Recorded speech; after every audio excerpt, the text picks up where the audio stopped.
Finfinnee keessa odoo deemtuu balaa konkolaataa akkuma nama kamii odoo hojjetattee biyya Dubaay keessatti biyya Arabaa odoo hojjetattee turtu maatii ishii gaafachuudhaaf boqonnaadhaaf gara Itoophiyaa gaafa dhuftu balaan tiraafikii irra gahee Burtukaan jedhamti Adaamaa jiraatti.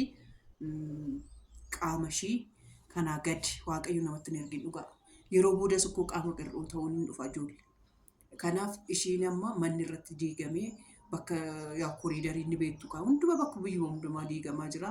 Ishii manni irratti diigamee manuma kiraallee waan kaffaltu dhabdee rakkataa jirti. Akkuma nama kamii biyya Arabaa hojjetataa turte. Akkuma nama kamii olii gadi fiigdee hojjetataa turte. Akkuma nama kamii fiigdee too olii gadi baadaa turte yommuu wadhee jechuudha.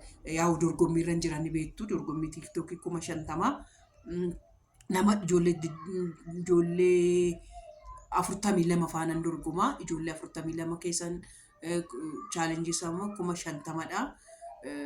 Fooloriin koo soo dabale mana kootiif garuu an namatti tolu anin jaaladhe kana jechuudha. Mana kootifan ofuma kootifan dorgomaa fi kootifan jaaladha ofuma kootif anumaaf ta'a dorgommichi sanumaaf ta'a. Kanaafi mucoo saniif irraaf 20 nan kennaaf yommuu wadhee tokkoffaa bahee waa isa sanyaadhee waancaan immoo ni jira waancaa ishii kun ishee as jala deemtu kanadha. Dhaqaatii fooloo naa godhaa laayikii naa godhaa.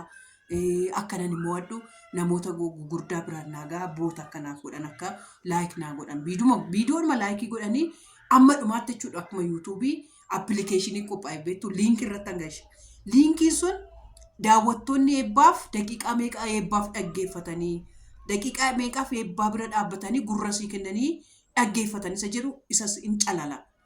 Kanaaf isa keessatti daqiiqaa 40 sakandii daqiiqaa takkadha.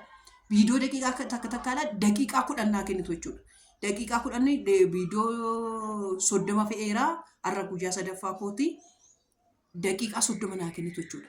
Galgala gara fuudha kaasan dhaqaatii daqiiqaa 10 naa dhaggeeffadhaatii wannoo godhaatii laayikii naa godhaa ishee TikTok irratti.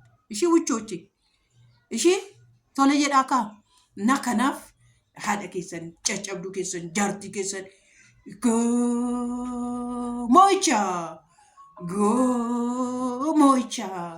goomocha naa godhaa.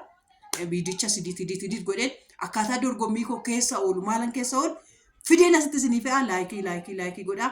TikTokiin tarii appilikeeshinii ishee beekamtu waan ta'eef asitti fe'ee isinii godhaa. Yoo laayikii gootanis godhaa yoo godhu baattanis dhiisaa. Sinan jaaladhaa sinan kabajaa baay'ee tokko sin jaaladha ni beektu miti. Timaatimochee itti mucoon tokko baay'ee sin jaaladha dhugaa. Sin jaaladha akka ilmoo dhaba. Akka ilmoo dhabaan sin jaaladha.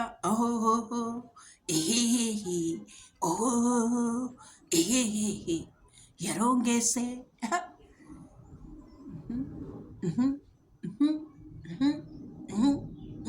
Sirbatti si kaasee TikTokii si maraachee naan jiraadha. Ashama uummata yuutuubii jirtu moo akkam fayyaa keessanii nagaa keessanii maal ijoolleen baddee haadha eebbaa naan jechuu dadhabdan bar maala sin godhe sin jala gugurraacheen kun akkasitti jechuudha. Dorgommii keessan jira. Dorgommii cimaa keessan jira. Odoon sin qabu nama 18,000 odoon qabu chaalenjii 50,000tu TikTok irratti naaf kenname. Ji'a tokkoof daqiiqa viidiyoo 10 yuutuubii TikTokii irratti postotuudha. Kanaaf warri TikTokii qabdan hundi keessan eebbaaftuu TikTokii ishii dhaqaatii laayikii naa godhaa ishii laayikii naa godhaa. Riipoostii naa godhaa warri keessatti warri fooloorii gurguddaa qabdan ona jala jiraattanii TikTok irratti jechuudha. Dhaqaatii chaalenjii kana namoosisaa. Sinin jedhamu dhugaa rabbii chaalenjii 50,000. Ay haadha eebbaa maalumaaf ati yeroo hundaa chaalenjii 50,000 meeqaa jetteetu seentaa maal abbaa ishiitti yoonaan jettanis koottaa welcome. Garuu na hojjechiisaa achitti maaliif ani achi seeni seetan carraansaa carraa beeksisatti hojjechuu nan argadhaa. Carraa beekamtii argatanii TikTok awwaardii jedhan san irratti mul'achuu carraasaas ni qaba. Kanuma kanaaf jedhee tan naqee fayyoon akkamidhaa, sabboontuun akkamidhaa, maal keessa jiru mi'a ijoollee. Waan isaan keessa jiranillee gonkumayyuu isaan hin beeku. Viidiyoon isaanii ilaalee hin beeku. Viiduma isaanii jechuudha. Maal keessa jiru. Sabboontuun haadhaan babbaa manaatti araaramteetti fayyoon olitti araaramanii sulultaatti galaniiru. Mee shukkinaan jedha. Mee shukkinatti jedha. Safarri tiitu. Safarri yuutuubii maal keessa jira? Eessa jira?